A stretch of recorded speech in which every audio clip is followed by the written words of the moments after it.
Welcome to another edition of our podcast. This is Manitoba. I'm Marcy Markusa, and today we're going to be talking about something that could be huge. How often does your city change its entire transit system? That's what's happening. A major overhaul coming in the city of Winnipeg at the end of June 2025. But we begin with something that we have ongoing coverage of. And that is looking at how friendly or welcoming we actually are to newcomers in Manitoba. Tied into a national CBC series looking at that question, we've been exploring the experiences of people here. And today we're looking at the anti-immigrant sentiment getting worse. And we're digging into why it seems to be getting worse.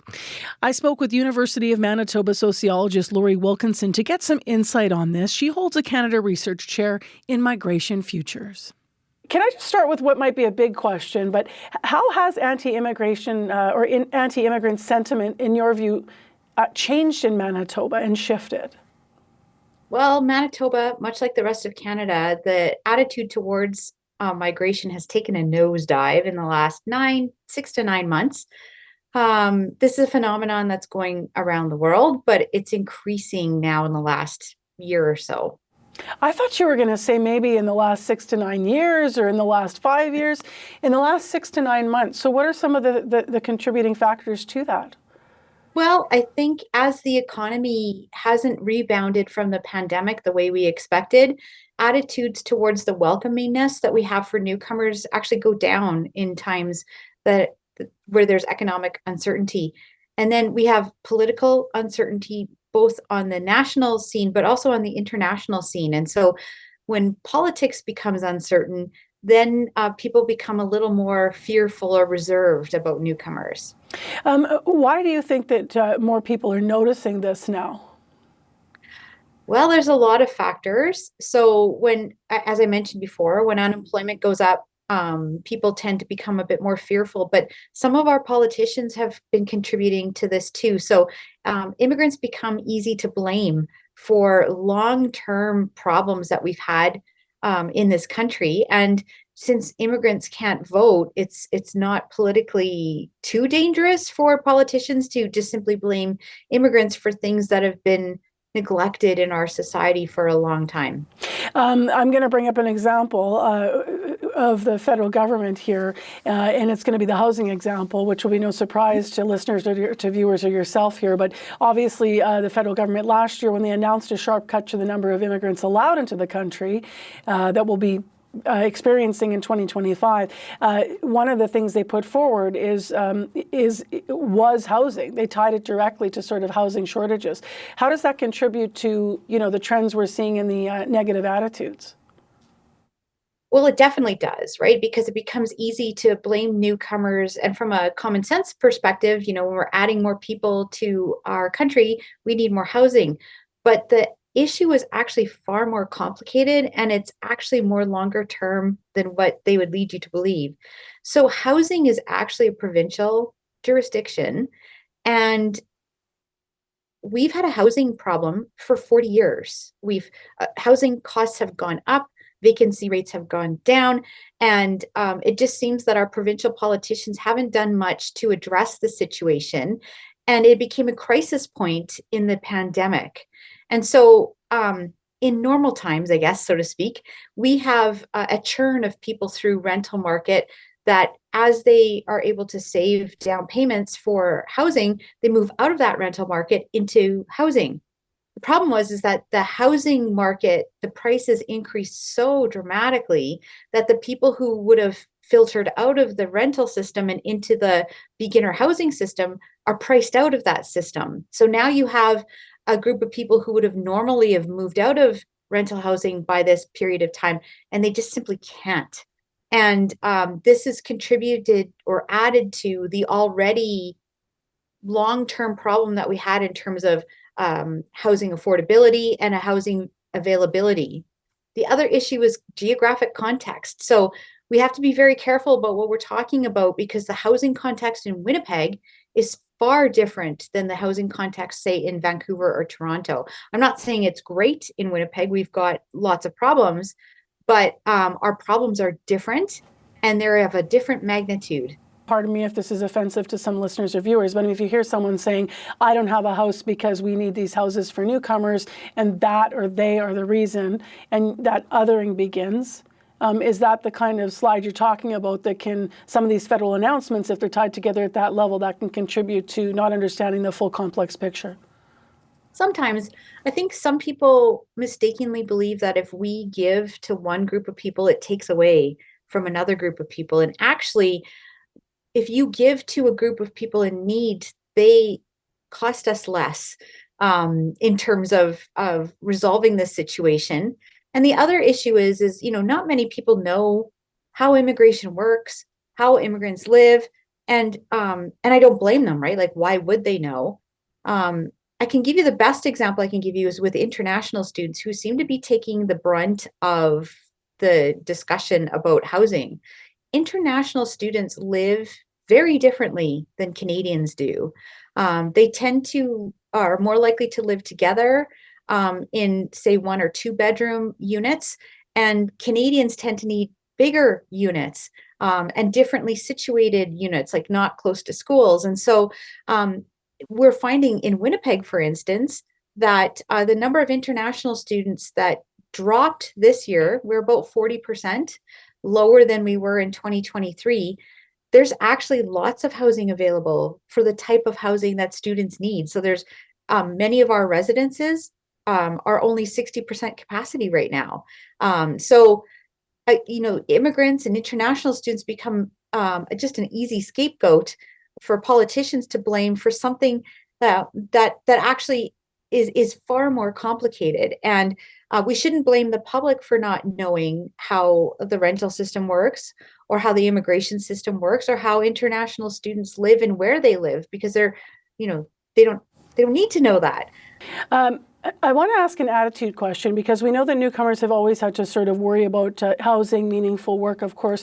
But upon hearing now in this series that safety is now a major concern for newcomers, and they might be feeling like they're not, as we said, feeling welcome, how does that impact a newcomer's sense of belonging in a place?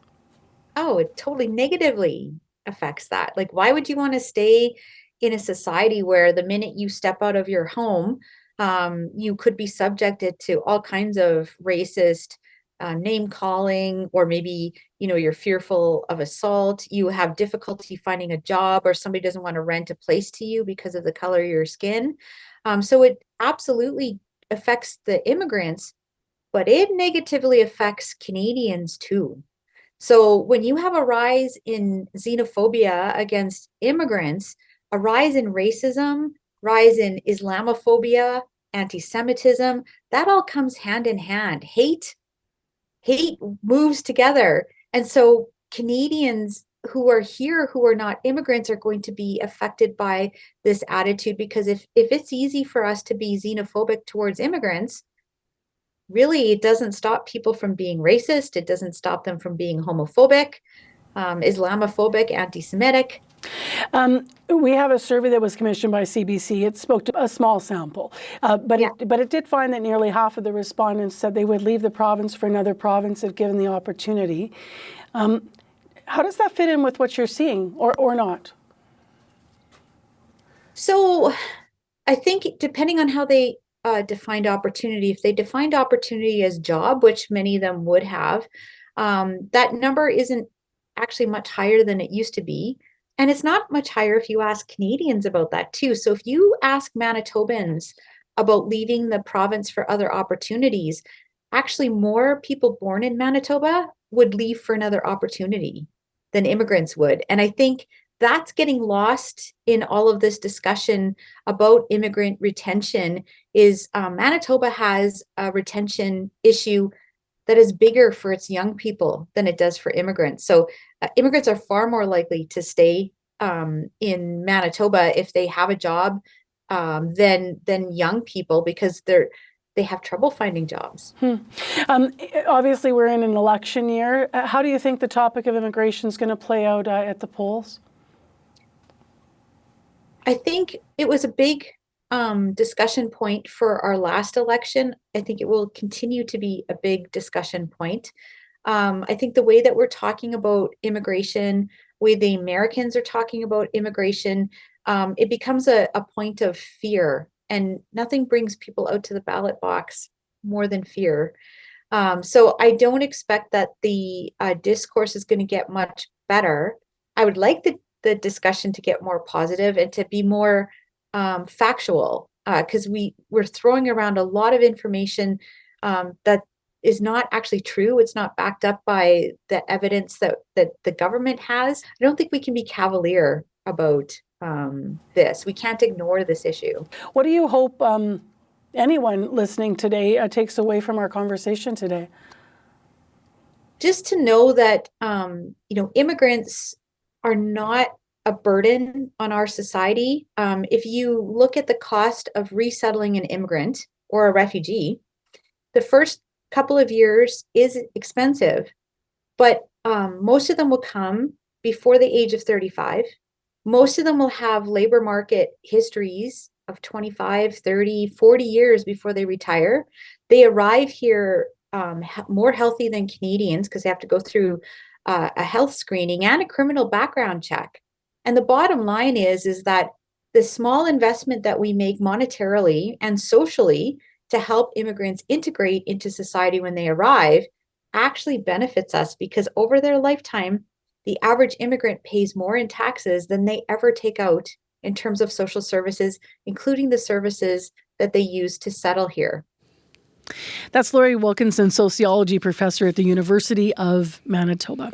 Well, my name is Marcy Markusa. You're listening to This is Manitoba, and joining me now on the podcast is Abby Adeyemi, who's our morning show tech on radio and obviously tech for the podcast as well. Hey there. Hello. We're pulling you into today's episode because we're about to hear about this major overhaul that's coming to transit in the city of Winnipeg. I really haven't ridden a bus since I was a kid in the city. I used to come back and forth from NK. You have wheels now, but when you first came, I know, to the city, you used to ride a bus a lot, like back in 2016. Yes. And you spent time, I wanted to pull you in because you had experience actually in two parts of the city, Transcona and South Point, right? The both end of the city that always has, that needs transportation in a rush. And I remember the South End, the South Point area. Neighborhood, yeah. That was more like a nightmare because... Why?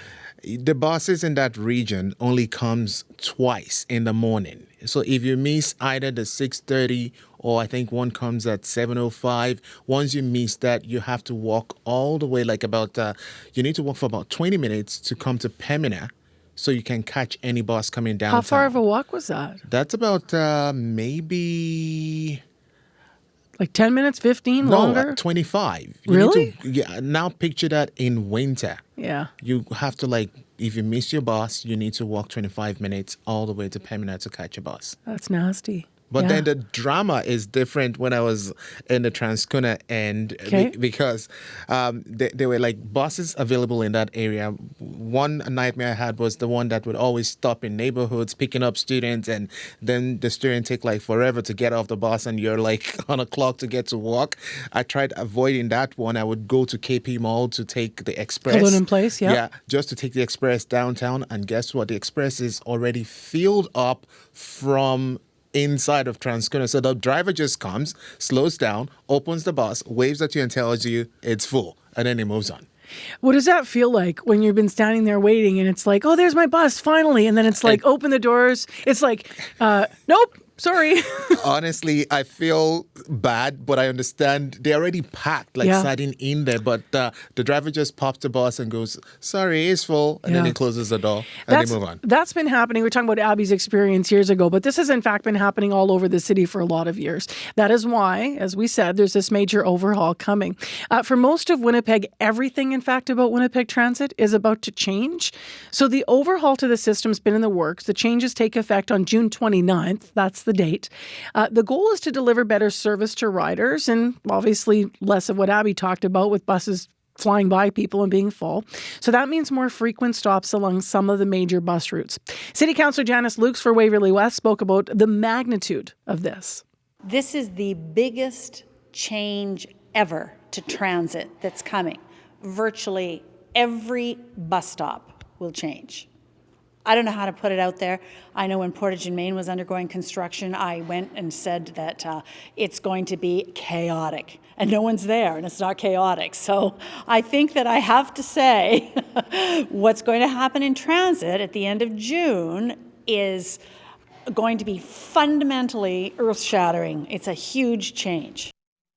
So that is really strong language. Let's find out how big of a change. A lot of people are wondering how you're going to be impacted by this. CBC's Bartley Kives is in this morning to talk about some details. Hi, Bartley. Good morning. So we're 5 months away from this overhaul. What are the biggest changes that we can expect? Well, it's not just about a commuter. It's essentially for 3/4 of the city, for northwest, northeast, southeast Winnipeg. It is a complete overhaul of the routes. It's not just the names that are changing. The city has had for decades a hub and spoke model where most of the routes went downtown. They ferried passengers between downtown and more outlying areas, and the idea was primarily aimed at the commute. Well, as we know, there have been changes to the way people work. And if you recall, before the pandemic, the big issue with transit wasn't not enough people on it or transit safety, but too many people on it. Remember all the stories we did about pass-ups and pass-bys, or basically when the bus was too full? So they've completely overhauled transit. Gone is hub and spoke, and what's coming is spine and feeder. More of a grid system. Higher frequency routes that go north-south, some of them east-west, and feeder routes that come off of them. I spoke to Kevin Sturgeon. He's a senior transit planner for Winnipeg Transit. Many of our routes today go downtown. In the future, only what we call the primary transit network will go downtown. So the primary transit network are routes that are frequent, they're straight lines, they don't meander around neighborhoods, they don't have a lot of turns, and so they're very efficient, they come often, and they get you quickly where you need to go. For places in the rest of the city that are not close to the primary transit network, we have what we call feeder routes. So none of the feeder routes will go downtown, they stay out of congested areas, but they go to community destinations, to shopping, to schools, and they go pick people up at their houses when those people don't happen to live near a primary transit line. So what is going to happen here is also all of the bus stops are getting new signage. There's going to be a lot of change, and that's even going to, the change of the signage is even going to happen in Southwest Winnipeg, where they have effectively had the system in 2020. Since 2020. So is that where they're testing then? The part of the city that they're testing out this system in? How's it doing there? Well, it's not testing. It's there. Like what they did is they changed the entire system in Southwest Winnipeg in 2020 when the Southwest Transitway was completed. So more frequent service that goes down there, down the blue line, and then feeder routes that come off. Now, according to Kevin Sturgeon, they've seen ridership data improve there. They've seen passenger satisfaction surveys improve. I don't have the numbers in front of me, so I'm going to take him at his word there. The issue is, the idea is to be able to get anywhere at any time. Anecdote is not data, but I will say, I remember one day I was like, I'm going to go to a movie all the way down there at Southwest Winnipeg at the cinema on McGillivray, and cars in the shop. I looked at transit and went, wait a sec, I can get there just as fast down the corridor and then off of a feeder route than I can to drive. That surprised me.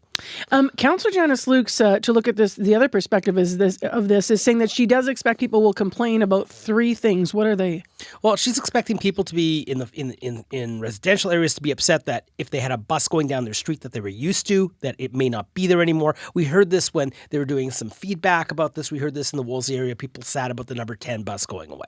Other people will be upset that they've never heard buses rumbling down their street and all of a sudden they've got them. People don't like change. Remember when we rolled out the garbage bins 15 years ago? Nobody liked that idea. Now everybody would probably be very angry if the garbage cans came back. Same with traffic circles. And you got it. Yeah. But the big one is this system relies on people transferring more. You get on your feeder route, you get off your feeder route, you get onto the more primary lines. And some people don't like transferring. They're not used to transferring.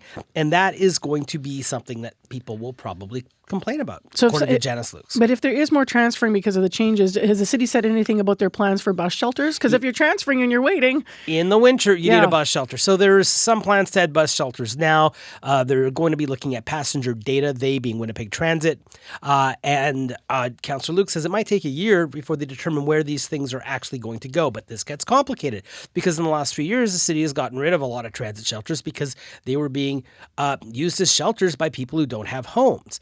and some of them they actually dismantled or took the sides off. So we're down a number of transit shelters. Putting them back, that costs capital. So it'll be interesting to see that. I asked both Kevin Sturgeon and Janice Lukes how this is going to work, and they're putting some faith in the new provincial homelessness strategy that's going to try to find homes for people, Manitoba housing space for people who currently aren't housed. But we don't know yet how well that's going to work. We have 30 seconds here, but can you tell us how the plan's going to be rolled out? Yeah, June 29th, everything changes. They're going to look at it over the summer. The idea being that by the time the day after Labor Day happens, a lot more people are familiar with it. The summer is less of a high-pressure time because of lower traffic and passenger volumes. But also they're planning a communications rollout because let's face it, not everyone's listening to this program right now. Not everyone's going to pay attention to a City of Winnipeg advertisement in some place.